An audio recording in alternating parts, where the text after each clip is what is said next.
Hey guys, and welcome back to another Warlords of Draenor video. This one is actually a video that I'm really excited to bring you. It's a look at the new dungeon of Auchindoun. Now, Auchindoun is the basic sort of burial ground of the Draenor. It's where all their heroes and stuff like that are buried. And as you can just see here on the screen, it looks beautiful. There's loads of Draenor like NPCs here, and the whole thing just looks really cool. But I don't really want to spoil all that for you, so let's jump right on to, of course, what we're really here for, and that's the fights. Now, the trash for the very first boss isn't really particularly special. I mean, you just kind of group them up and kill them, honestly. Now, they do a charm, as you can see there. That's a little bit annoying, and there is a frontal cone, but we did not find any of that to be particularly problematic. So as cool as all of this is, let's just skip on to the first boss. So the first boss is actually a fantastic fight. Now, it is not very hard. That's the one thing I will say. However, visually it's really cool, and its mechanics are certainly interesting, so I cannot wait to try out the heroic version of this boss. Now, unfortunately my group were literally a bunch of idiots. That was really annoying, and essentially they did not follow my advice here, which was of course the correct advice, and multiple other just instances throughout the dungeon. They just did stupid things like pulling multiple trash packs, not adhering to boss mechanics. I mean, it was simply ridiculous. Anyway, let's talk about the boss itself. So he does a slam which creates those cracks on the floor. Again, it's not really problematic, you just don't stand in them, and it appears to be using a Malcroc style sort of thing. Now, what you see here is he threw that shield at me, and then soon after he threw the shield, he started pulsing out light. That killed everyone apart from me and the tank. Now, the good news is that it would at least seem that Guardian Druids have extreme survivability currently, and this boss doesn't appear to do too much damage to people that is unavoidable. I mean, I was able to basically solo DPS the fight as long as I had a tank without taking any damage apart from this bit of damage here, which was rather silly. And speaking of that bit of damage, you have these little orb thingies around the room. Now, the fun thing about those orbs is that they will sort of like collapse in on themselves and then explode. I didn't clip that one. So if you're standing near them when they collapse in, then they blow up, you take some damage, and that's not particularly good. There you can see him doing his pulse again. That pulse is basically designed to kill players. If you stand in it, you will die. That's just the truth of it. So obviously, the solution is to just not be a complete feckin' dingus, because that just makes your group a lot better. In terms of other things, I just want to say that the boss model itself looks really cool. There's the smash close-up in action, but the boss is really cool, and its animations are actually fantastic. It looks really dangerous, and I've got to say, this is just a hell of a fun fight. One criticism, though, is perhaps its amount of health is a little bit just out of whack. I mean, I was able to kill this boss in what I think was a very reasonable time, on my own, essentially. I'd imagine that if we had two other competent DPSers, that this boss just would not have held up. Still though, it's a really cool boss, and one thing that I think I may want to see is a mechanic that would actually do some sort of raid-wide damage, or just something to check out, or, test out the healers. There is basically no healing gameplay here. Maybe, okay, you have to heal up the tank a bit, but providing the group actually, is not brain dead, there's no healing to be done in this fight. So I'd say that from a healer's perspective, this is certainly a bit of a disappointing fight. You would essentially be AFK, just not getting yourself killed. So that's about it for this boss. Let's move on to the trash. And the trash really is not that problematic here. In fact, none of the trash in this instance was too bad. Though they did have this one little ability here, which I wanted to show you. Basically, this guy will charge, and that just, causes those little beams of light to come out, so you don't want to stand in it. I just thought that looked really cool, so obviously it was, a thing that I thought I should show off. Now, there is an ad called the Sargari, I think, Arbiter. Now, they were sort of annoying in that I think they did a stun or one or two other things, but ultimately, the amount of damage just was not particularly high. One thing that is certainly worth mentioning here, though, is that apparently level 100 characters were scaling downwards in terms of their item level, but they were not actually scaling downwards in terms of their level. So I cannot really 100% say what this difficulty would be like regularly. I know that I was on a level 100 character for the sake of testing, but still, I mean, I did die at 1 or 2 points during an upcoming boss fight, and overall, it did feel like a perfectly reasonable difficulty for a regular dungeon to be. Obviously, not anywhere close to the difficulty you need for a heroic, but it was certainly enjoyable, and there were other groups of members of this group that were, of course, level, level 90 something. The instance itself is designed for level 97 to 98 though, so being level 100 perhaps was not a humongous advantage. Alright, so with all that trash killed, it's time to move on to the next boss. And now if you have a keen eye, and of course a mastery of the pause button, you should read the chat. Because they were basically laughing about how they were not following strategy, and of course, got us all killed. This is in fact our second attempt, and it only worked because I told them exactly what to do. Sigh. Anyway, so this boss is actually rather simple.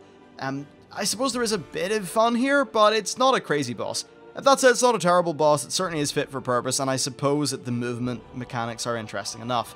Anyway, what she does is, mainly she summons a big circle in the middle of the room, and it will begin to pulse out, dealing damage to anyone outside its circumference. If you persistently stand outside the circle, you will die. Therefore, stand inside the bloody circle and you'll be fine.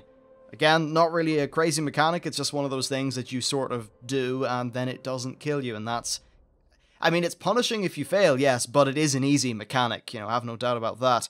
Other than that, though, she goes around the place and summons a bunch of ads. Those ads are essentially just versions of the ads that you previously fought, however, they've got less health. So really, they're not particularly hard. Now, in terms of the other things that she does, well, again, they're not much of a problem, and they're just regular Shadow Priest abilities. So she will actually do Shadow Word Pain, which is of course just a dot, and then Mind Spike, which does, I think, about like 30k damage. Again, not very problematic. Another strange thing about this fight is the boss's health. It's not too high, and I'm guessing that maybe because of this level 100 issue, we were going in with slightly too much DPS, meaning that we were downing the trash packs so quickly that they just meant we could instantly switch back to the boss, and then, of course, because of that, we just got the boss killed very quickly. Still, even if this was a slower fight, I can't see it being hard because of the way the mechanics work. Again, like the previous boss, there are mechanics that will kill you if you stand in them.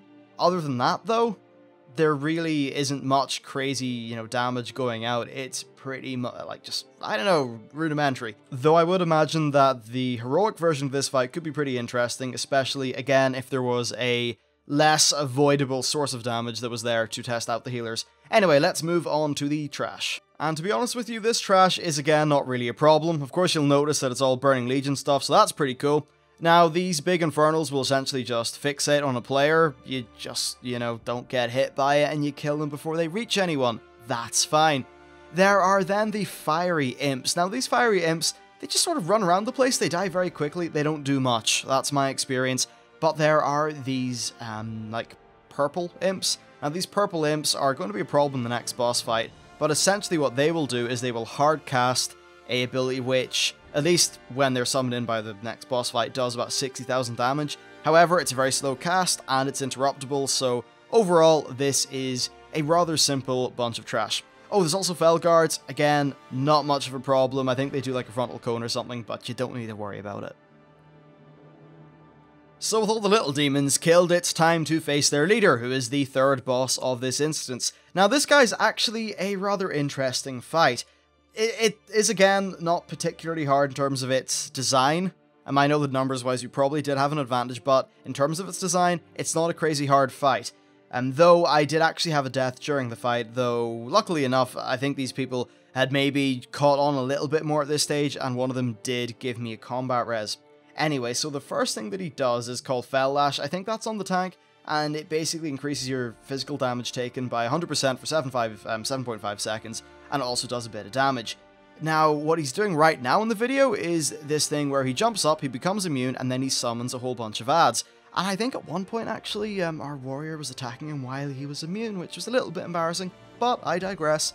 The ads are the exact same as the trash you previously dealt with, so you've got the little flamey dudes who aren't particularly problematic. As you can see, I'm focusing on the purple ones.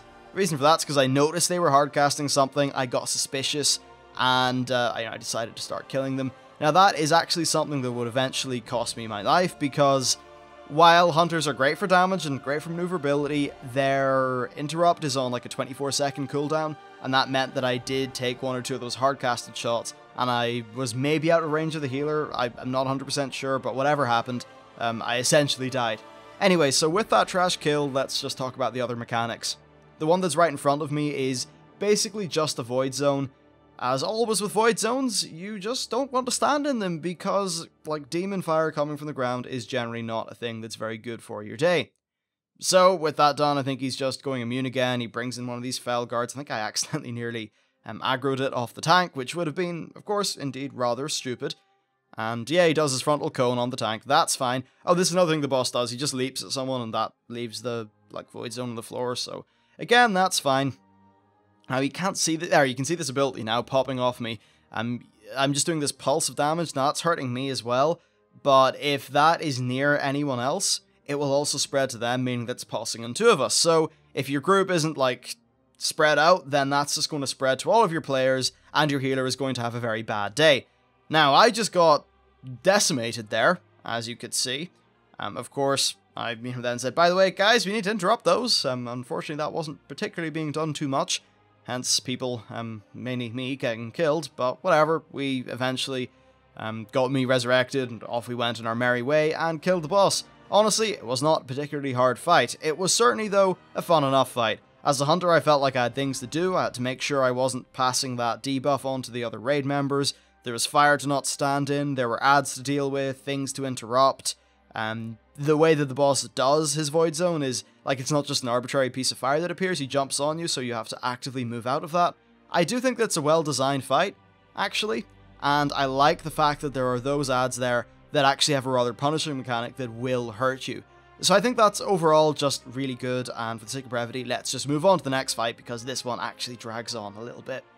So after we kill that boss, we essentially just use this little orb thing, which takes us to a whole bunch of platforms. Now, after we clear the trash on those platforms, we get to face the final boss. Now, this trash itself actually wiped us once, I believe. Now, that's just because they're essentially mini-boss difficulty, and while they did kill us, they're not that bad. Basically, they've got a few abilities which you should interrupt, and that's one thing that needs to happen. They are, of course, warlocks, so they summon in various kinds of demons. For an example, one has a Fel Guard, which does essentially Blade Storm, so you don't want to stand in the Blade Storm. And there's a few things like that going on, but they're not too interesting, and yeah, you just kill them. Though I suppose their mechanics are rather similar to the next boss in terms of them just being warlocks, so I guess it's kind of relevant. Anyway, with the three of those dead, let's move on to the final boss, who is Terran Gore. Now, while I've got to say that I did enjoy the other fights, I thought the Terran Gore was actually extremely underwhelming. However, I just am not convinced that the entire version of the fight is there, and the reason for that's because one or two of the abilities that were inside the Dungeon Journal were actually not cast. So because of that, I'm not really able to give you a full preview of this fight. That's just because Blizzard don't seem to have the full fight in the game. Basically, he starts off in a weaker phase where he's kind of just like a crappy warlock.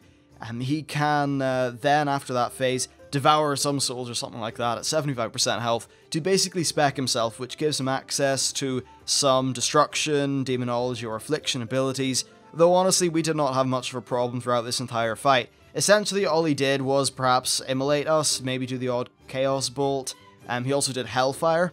Now they were all interruptible, and I actually, in this clip, you don't really see me interrupt much. That's because I read in the Dungeon Journal that he had Drain Life, and the Drain Life that he had would, of course, cast on the player. I think it was supposed to do around 20,000 damage per second to them, and then give him 2% health per second. So I was just sitting, waiting, you know, to use my counter shot on that. But, well, the boss ended up dying, and I didn't get to use my counter shot on him, which I suppose is a little bit unfortunate for me, but whatever.